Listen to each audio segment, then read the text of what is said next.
അതെ, ദുബായ് വരെ വന്നിട്ട് ഫ്യൂച്ചർ ഓഫ് ദ മ്യൂസിയം കാണാതെ എങ്ങനെ പോവാ? ഞങ്ങളുള്ളപ്പോൾ ദുബായിത്തെ മ്യൂസിയം ഓഫ് ദ ഫ്യൂച്ചറിലാണ്. ബിൽഡിങ്ങിന്റെ 7 ഫ്ലോർസ് 4 ചാപ്റ്റർ ഉണ്ട്. അതെ, ഇവർ പറഞ്ഞ പോലെ ഇതിന് 7 നിലകളുണ്ട്. ഇതിന് താഴത്തെ നിലയിലും ഫസ്റ്റ് ഫ്ലോറിലും കയറാനും നമുക്ക് പ്രത്യേകിച്ച് ടിക്കറ്റിൻ്റെ ആവശ്യമില്ല. എല്ലാവർക്കും കയറി നടന്ന് ഇത് ഫുള്ള് കാണാം. എന്താ തന്നെ ടിക്കറ്റ് എടുത്തു കഴിഞ്ഞാൽ നമുക്ക് ഇതുപോലെ ഒരു ബാൻഡ് തരും. എന്താ ഫ്യൂച്ചർ ഓഫ് ദ മ്യൂസിയം കാണാൻ എക്സൈറ്റഡ് ആണോ?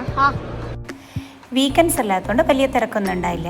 അങ്ങനെ ഞങ്ങൾ ലിഫ്റ്റിൽ കയറാൻ വേണ്ടി വെയിറ്റ് ചെയ്യാണ്.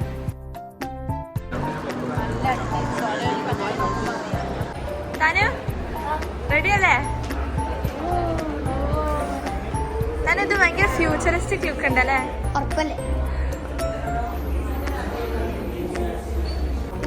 നമ്മള് സ്പേസൊക്കെ പോവാൻ നിക്ക. ഇതാണ് ദുബായ് ഫ്രെയിമിന്റെ വെർച്വൽ അവതാർ ഗൈഡ് ആയ. നമ്മളിപ്പോ സ്പേസ് ഷിപ്പിൽ ബോർഡ് ആയി അല്ലേ? എക്സൈറ്റഡ് അല്ലേ? എന്ത് തന്നെ ഇത് ഭയങ്കര റിയലിസ്റ്റിക് ആണ്. കുറച്ച് ഷെയ്ക്കിംഗ് ഒക്കെ ഉണ്ടായിരുന്നു അല്ലേ തന്നെ?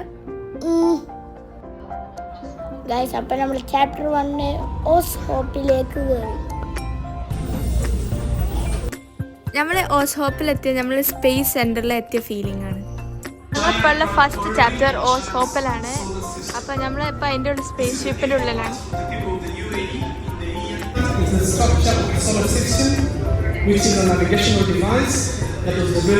ഇവരെല്ലാത്തിനെ കുറിച്ച് കറക്റ്റായിട്ട് ക്ലാസ് എടുത്തിരുന്നുണ്ട്. കുറേയൊക്കെ മനസ്സിലായി, കുറേയൊന്നും മനസ്സിലായതുമില്ല.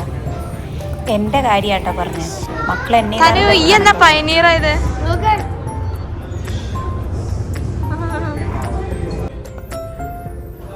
ചാപ്റ്റർ 1 എങ്ങനെ ഉണ്ടായിരുന്നു? പയനീറായിട്ട് എങ്ങനെ ഉണ്ട്? അങ്ങനെ ഞങ്ങൾ തിരിച്ച് എർത്തിലേക്ക് തന്നെ പോയി. ഇപ്പൊ നമ്മൾ എത്രാമത്തെ ചാപ്റ്ററിലാ? Heal institution. ഇപ്പൊ നമ്മള് 2071 ദുബായിൽ എത്തിട്ടോ. 2071 ദുബായ് ഇങ്ങനെയായിരിക്കും അവർ നമുക്ക് ഈ വിഷ്വലിലൂടെ കാണിക്കുന്നുണ്ട്. ഹെലികോപ്റ്റർ. ഇവിടെ ഒരു ഗൈഡ് ആമസോണിന്റെ ട്രീസിന്റെ ഫീച്ചേഴ്സ് ഒക്കെ പറഞ്ഞിരുന്നു. ഇവിടെ കുറെ സ്പീഷീസിന്റെ ജീൻസ് ഉണ്ട്. ഇവിടെ പറഞ്ഞ ഓവർ 2400 സ്പീഷീസിന്റെ ജനറ്റിക്സ് ഉണ്ട്. ഈ സ്ഥലം കാണാൻ നല്ല ഭംഗിയാ. കണ്ടിട്ട് തെങ്ങാണ് തോന്നുന്നുണ്ട് കേട്ടോ.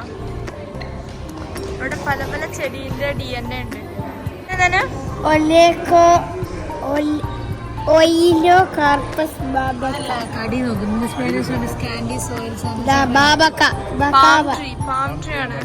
ഇവിടെ പല പല ടൈപ്പ് സ്പൈഡേഴ്സ്.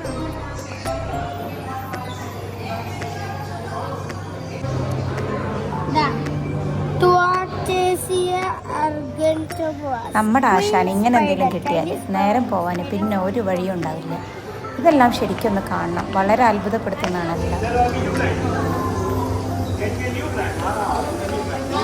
ഇവിടെ ഓരോ പ്ലാന്റ്സിനെ റീസെർച്ച് ചെയ്യാണ് എങ്ങനെ ഫ്യൂച്ചറിലാക്കാന്നൊക്കെ. താന് അങ്ങനെ ചാപ്റ്റർ 2 കഴിഞ്ഞല്ലേ? നമ്മളിപ്പോ എവിടെയുള്ളത്? ചാപ്റ്റർ 3 അൽവാഹ.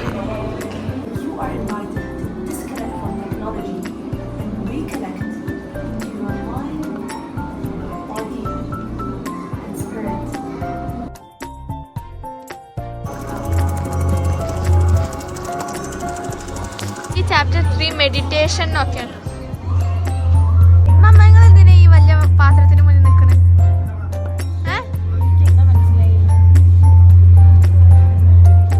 ഈ പാത്രം നല്ല വൈബ്രേറ്റ് ഉണ്ട് അല്ലേ?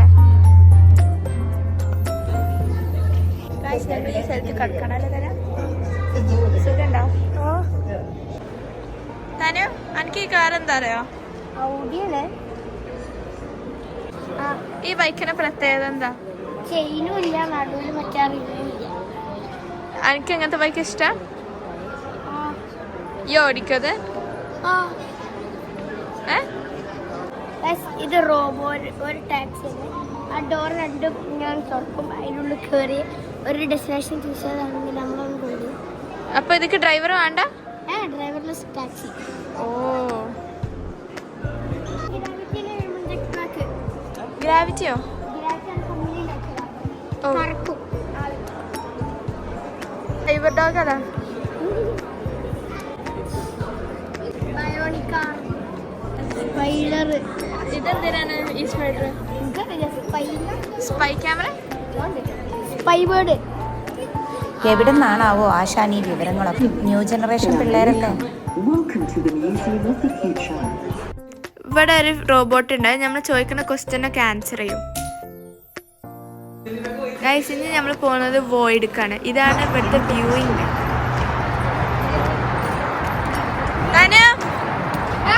നമ്മളിപ്പോ എവിടെയാണ്? മ്യൂസിയത്തിന്റെ നടുവില്. എന്ത് കയറാൻ നോക്കാണ്? അവിടെ കുറെ സാധനം താന് എന്താ കേറാൻ പോവാഞ്ഞ്?